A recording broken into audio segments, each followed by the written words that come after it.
Hello, everyone. Welcome to Weekends with Amit. And this week, we have another very beautiful subject. A lot of people think about other ways of treating themselves than just allopathy. And we have the exact right kind of subject today. And our subject is Introduction to Integrative Medicine.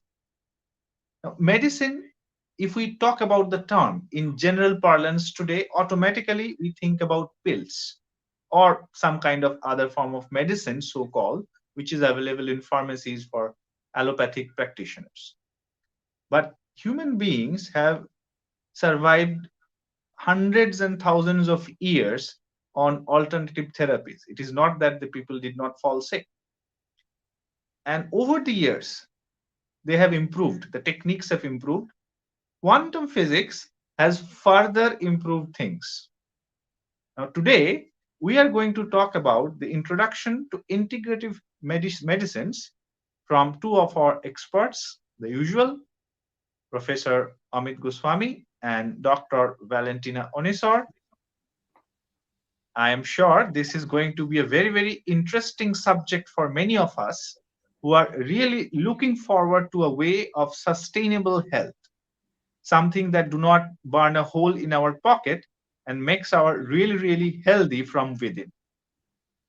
Before we go into anything else or details about it, I would like to ask Dr. Goswami again, how do you think that quantum science and integrative medicine they gel together? Hello, everyone. Very good question to start with. How does quantum science fit in the discussion of integrative medicine? Quantum science gives us a new worldview, gives us a scientific picture of how holistic uh, treatment of our body, generalized concept of body, has to be developed in a scientific way. There are a lot of philosophies, of course. It is very clear that our concept of the body, even the allopathic concept of the body, has changed over the years. Because new data has come out and that has necessitated the change. But it turns out that the philosophy of introducing other than the material body, if we try to do philosophically, we never quite do it right. Also, philosophically, we are very vague about what else we should take care of. For example, there is the general idea that medicine should be more holistic. Even allopathic medicine practitioners are agreeing with that because of the new paradigm of mind-body medicine. Emotional stress produces disease. In fact, the majority of disease, 75% of disease is chronic disease, among them cancer, heart disease, autoimmune disease. These are very serious disease, and they come because mind becomes involved in a major way. So nobody challenges this anymore. Meditation is good. Anything that helps the mind, proper treatment of the mind is good. That is accepted. But the general philosophical trend in the West, ever since Descartes, has been to emphasize, of course, mainly the physical, and if anything, then mind. Does not go any further. Emotion is treated in a very left-handed way. There are stimuli which necessitates a response. We know we have circuits in the midbrain that take care of the response. So we call this emotion. The stimuli necessitates a response that we call emotion. And the midbrain is the place of the brain which delivers that response. But this does not say anything about theory, right? It's sort of, this is what we find. The whole trend of allopathic medicine, modern medicine, Even philosophy of holistic medicine has not helped because people have not gotten the right picture yet. Is based on the idea that basically we have the physical body, and the physical body creates everything else. This is a huge problem, and it's even worse than this because we don't know the theory of the physical body. We know from bigger experience that there is the micro situation where the genes play a role, very important role indeed. And then the assumption is that's it, because we cannot say anything anymore. We don't know anything about how genes are related to the macro world behavior of organs, their physiology. We cannot say that genes determine physiology anymore because experimental data has now shown that no, the physiology is epigenetic. We need programs that run the genes, and these programs are not produced by genes. Genes do not produce programs that run the genes, that activate the genes, depending on which organ we are talking about. So we need epigenesis. And any unprejudiced person who looks at the body realizes that many organs are involved in the body. They are highly coordinated. That requires instant communication. And what else can do it by the quantum concept of non-locality? This you cannot get in any other known way. Non-locality is only a part of quantum movement. We know that. Any other explanation we have not found yet. So it does not make sense to have imagination. So when we have a ready source, and the beauty of our approach is that we have developed a whole science based on it, and experimental data is supporting it. So there is a theory now of how this works, how this, if we think in terms of computer-generated concepts, which is quite beautiful. Body is the hardware, the physical part. And then the physiology is the software. It's about the functions. And these functions are determined by something that is epigenetic, which has to be non-local. And therefore, we bring the concept that Rupert Sheldrake first gave, morphogenetic field. We said those are the generators of physiology, software, and that gives us a theory of medicine of what the other bodies can be, that which gives us software. So I have two kinds of software. One is generated by the vital functions, physiology of body organs, and then the physiology of brain organs. There we get another function, mental function. So their brain organs have both vital software and mental software. Body organs have the vital software. This was the wisdom. However, this wisdom also has now changed because body seems to have in the brain, in the heart, and in the navel, couple of little brains. So they also have the mental capacity. So indeed, we can have emotional software right in the body and emotional software, of course, in the brain as well. Brain and the body are connected, of course, through the neurons, through neuropeptides at the heart and at the navel chakra organs, the stomach, intestine, and all that. So we now have a very, very good concept of what our bodies are. So our bodies are physical body, vital body, mental body. This is concrete. This we know very, very well.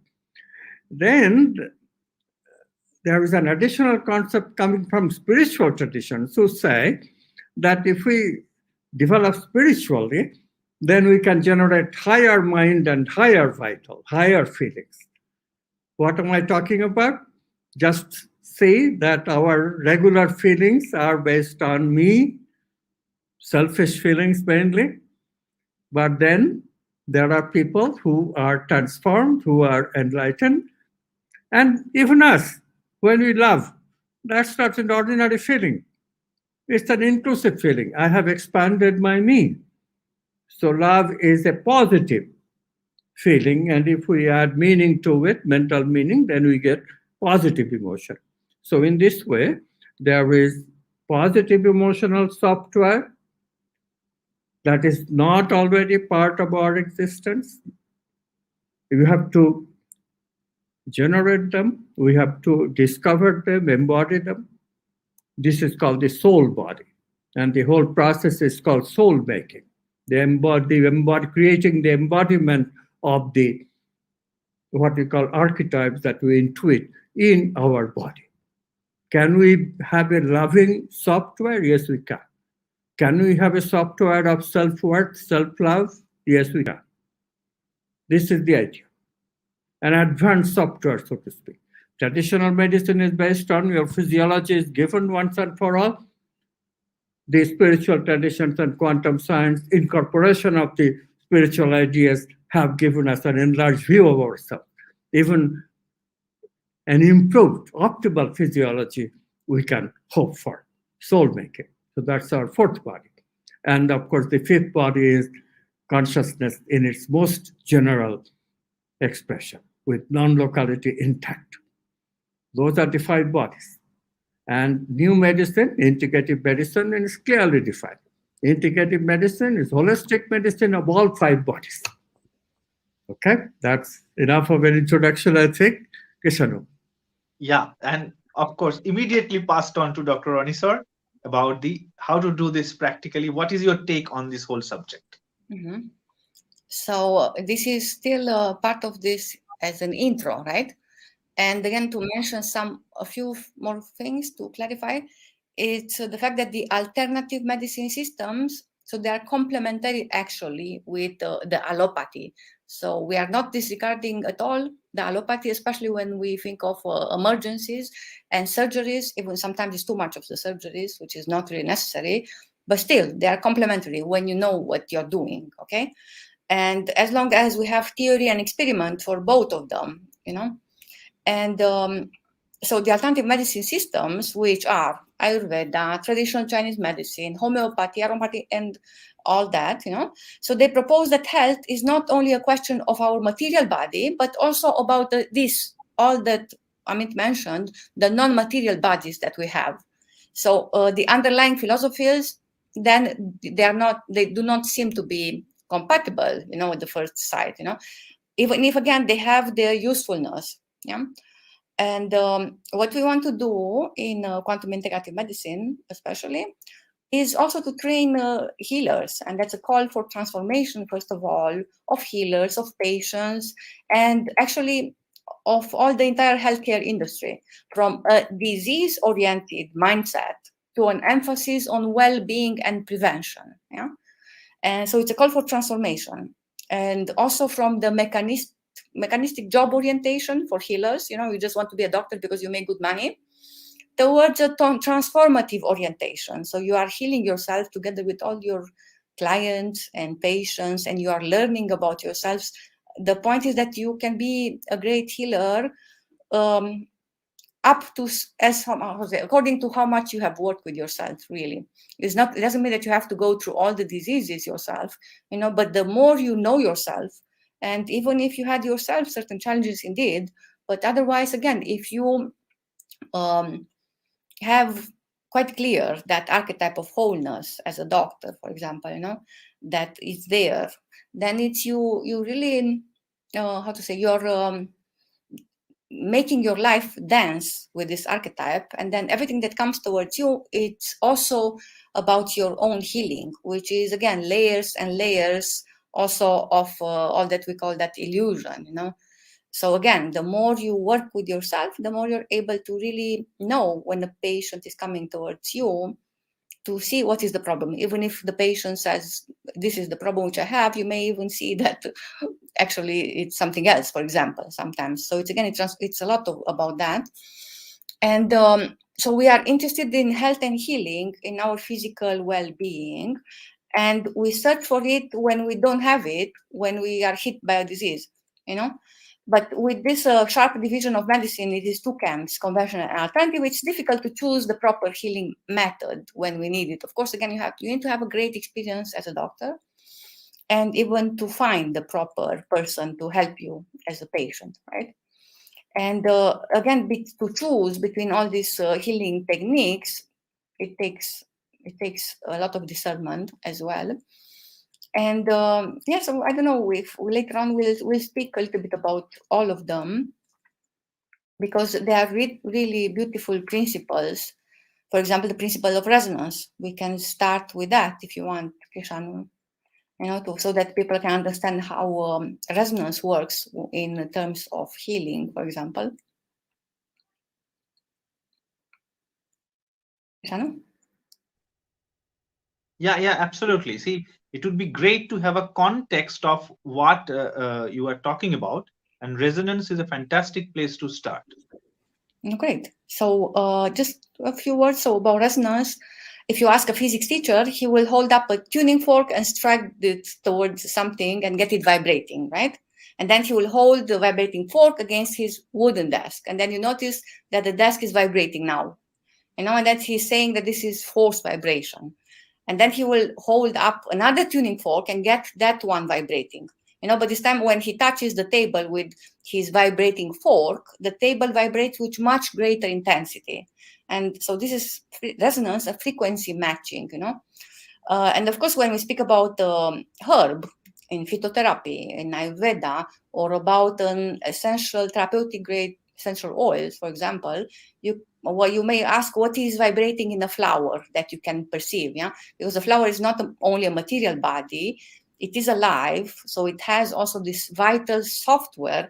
And actually, you have to know that this is what we want. So that software, which comes from a plant, which comes from this harmony of nature, which eventually it's a manifestation of these archetypes of beauty and wholeness. So this is actually the direction for the healers, which the way I think of it. So the vital software, it's a representation of archetypal vital functions. Again, part of archetype of truth as well, if you want. So the vital software also guides the biological forms in evolution and development. Evo, Devo, you may have heard of that. So by this guidance, the consciousness injects these archetypes, as I said, the beauty, wholeness, truth in the natural world of plants. And it's such a fascinating world.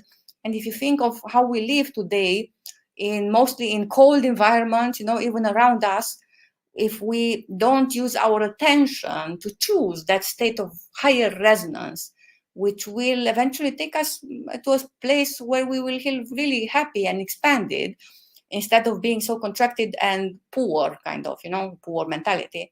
So when we learn how to tune our attention and choose what we need, then we will choose also the right colors and, of course, the herbs around us and things which are alive and things which you can really add, for example, to your food, which again has zero nutrients nowadays. You see, so many things, whatever they call it, food, So it's very rare, and you don't even know what to eat nowadays, right? But again, luckily, we still have the tradition of the herbs, even if, again, even traditional Ayurveda has lost much of it.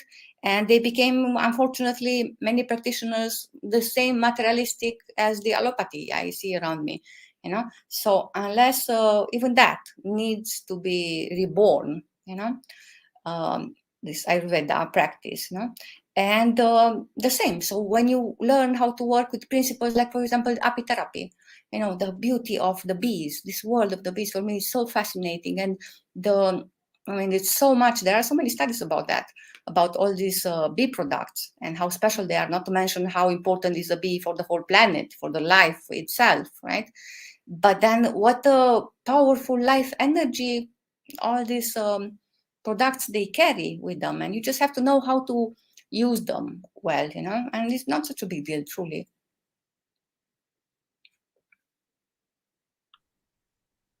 Kishano? Yeah. So, what about the essential oils? Uh-huh. Yeah. So I have to say that whenever I'm traveling, I'm having at least 50 bottles with me, because I'm really using them a lot.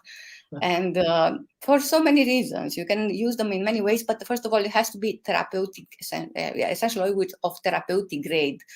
And what means that? It means that it's very, very pure. and the way it's cultivated, the way it's distilled, very low temperature, is so many conditions which have to be fulfilled, and very rarely you find this kind of oils. But when you find them, it's good to know how to use them, because they can truly help immediately, and especially if associated with honey, for example, because some of them can be taken even internally. It's immediately the effect you can get it's in 1 second, yeah. And so I mean, it's a lot to talk about that. It's a whole science, aromatherapy. And so just think that they have each of them a unique chemical composition. Okay, and they work in a synergic way with the whole human body. Of course, think of this vital energy first of all, and the software. So in order to help the human body get to a much better functionality, physical, energetic, and more, I would say, so they obviously promote a state of health and well-being. And they are very complex, containing hundreds and thousands of different chemical elements, and actually, because they are distilled, they are extremely concentrated and much more potent than the dry herbs. Again, the dry herbs in Ayurveda and phytotherapy, they have a certain action, but the oils, they have another kind of action. It's kind of, you can think of these oils as the essence of the herbs. For example, when you're picking up a peppermint, you take a leaf and you squeeze it, you inhale that smell, and this actually, you're inhaling this essential oil. So as if it's the plant's own immune system, you can say, which is used by the plant for protection and for healing. That's how it's described, if you want. And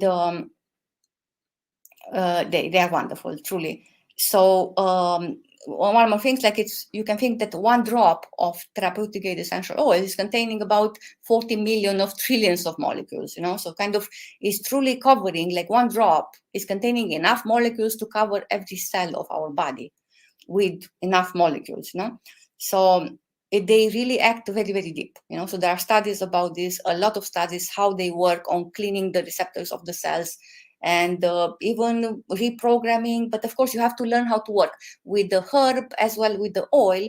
You have to learn how to work in the quantum. You apply the quantum healing principles eventually. So it's not about taking so many things on everything. You're not a machine, but you need to again use, of course, the intent for healing. And you can work also intuitively. So you can develop a way to work intuitively also with these oils. And it's extremely beautiful to work with them. There are classes, of course, of chemical component. I don't think you want me to tell you about that. And the thing is that you can mix them up, so the Ayurvedic knowledge can be very well mixed with the aromatherapy beautifully. And according to the doshas, eventually maybe we speak later on about the doshas, the typologies, and what is needed. But I have to tell you something that you have to, Amit will mention for sure, about ojas and about tejas, and about the fact that usually you need to get the person to activate this fire in order to start the healing process. So it's not every person reacts in the same way. So it's not about that. And if kind of a healing is not starting in 2 days, then you need to see maybe you're not on the right remedy. And again, there are so many recipes which we can give or you find online. But the point is that it's individual treatment, which you need to discover or work with your therapist. Okay, so, there is a point which seemed very interesting, that you just mentioned in one drop of essential oils, there are numerous number of molecules which can basically cover the entire body's human cells. And on the other side, there is homeopathy, where in a drop of homeopathic medicine, there are hardly any medication at all. So there is this difference. So I'd like to ask Dr. Goswami, what do you think about this? Of course, one of the biggest accomplishments, the reason that when I wrote the book, Quantum Doctor, it captured immediately the imagination of a lot of people, a lot of intelligent people, because there is finally an explanation of homeopathy. Modern research has made it possible. First of all, homeopathy, the discoverer Hahnemann gets a lot of credit for noticing that there are many poisonous herbs which very likely Valentin already mentioned we get our vital software from our evolution through that phase where we were plants. So we have common elements, this software with plants, and this is why they work. But many plants are poisonous. The molecular part does not sit well with the well-being of our organs. What to do?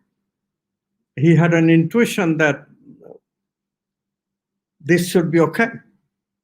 If I can eliminate the physical part, the healing part should be there for us. And so he had a deep conviction that the poisonous physical part can be eliminated. And then we have just a pure essence. This pure essence is what Valentino was talking about when we use oil. Essential oil means oil with essence added. So wonderful. Homeopathy was the start of it. He figured out a way of transferring the vital energy of poisonous plants into water alcohol mixture. Alcohol is just for mixing is easier in alcohol. Water is the key. Water, we have a history with water, and people have always known that water carries vital energy, phenomenon of dowsing, many such phenomena.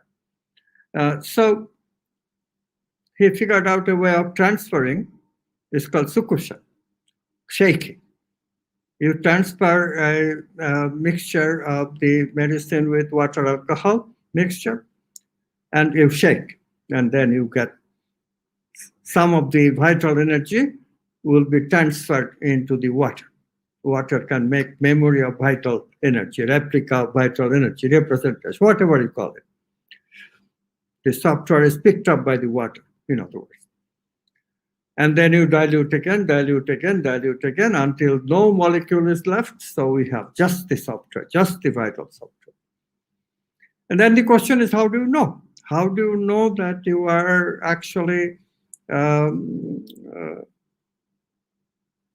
getting the right software for that particular disease? Here is Hollywood genius again. He figured it out. He figured out that if you give that poisonous substance, little dosage, of course, you're not going to die with a little bit of poison. And he took the risk himself. He did the experiments on himself. So he took this belladonna, for example, and he describes the symptoms. Oh, what are the symptoms? But his theory was that these symptoms, if they persisted in a diseased person, then it makes complete sense to him. Of course, the idea of resonance must have been in his intuition. And he thought, okay, so if a diseased person shows symptoms and the poison is producing the same symptoms, now remember, the poison is subtracting that part, because the poison means that part of the organ will be suspension, because the poison is keeping it away. So he figured that out, that this part of the software is subtracted out by the poison. So if I eliminate the poison and the person has that same symptom, that means that he or she is missing that particular software, and then I give him or her the pure software, and that should work. And so homeopathy, when it fits, the symptoms fit, it is so accurate, it's miraculous, simply miraculous. I have had homeopathic cure many times in my life. It is simply unbelievable. And today, all parts of the working, very famous Dr. Bill Tyler did a crucial part of the experiment, how our intention can actually help that succussion process. So we have a very good quantum science of medicine. This is the thing I want to emphasize. See, modern medicine, in spite of all its success, it's all empirical based. It's called evidence-based medicine. There really isn't much theory. Only the germ theory, that was an early theory, and that's the only basic theory. There is no other accurate theory except philosophy. Mind body medicine, a reluctant acceptance that, okay, brain, mind can affect the body. Psychoneuroimmunology, we have discovered that, and therefore must be somehow, that somehow is a huge gap. We really don't know how, and then if we don't know how can we help people? Quantum science is giving us answer. How does psychoneuroimmunology, this mental thought, affect the physical body? We have the mechanism completely worked out. So we exactly know what to tell the patients, how to treat the patients, how to bring our advanced knowledge into action. And therefore, we dare to say that we have developed a quantum integrative medicine. It is part of our PhD program and master's program as well. And we teach that. We teach people to become experts in these new ways of health management. And most importantly, it's a preventive method of healing. So you prevent it in the first place. So all the alternative therapies are actually preventive therapies. They can also be used for healing, but that's not their optimum use. Optimum use is medicine has to change its the way it is right now applied. And of course, the way that right now it's applied is extremely financially creates impossible situation. And this just has to change. And this just has to change. We have a whole new way of insurance, etc. We have a whole new way of approaching medicine as part of this integration. We don't separate health and prosperity and uh, happiness. They are all connected. So we are very concerned about your pocketbook. Quantum integrative medicine saves money. It belongs to you, not to the big pharma. Okay, Vishanu? Great. Well, today we are out of time, and this is such a wonderful topic. We will see how the audience feedback is, and if it is okay, then maybe we can have another episode next week. We'll see about that. But this is very true, and it's a fantastic conclusion that the money belongs to us. We have a right to remain healthy. We have a right to live our life to the fullest potential. And on this note, we conclude this episode. Hope you enjoy this and learn something that can be applied to your life. If you have any question, please write to us at info@amitgoswami.org, or you may visit our website www.amitgoswami.org, and we'll be delighted to answer your queries. Thank you so much for being with us.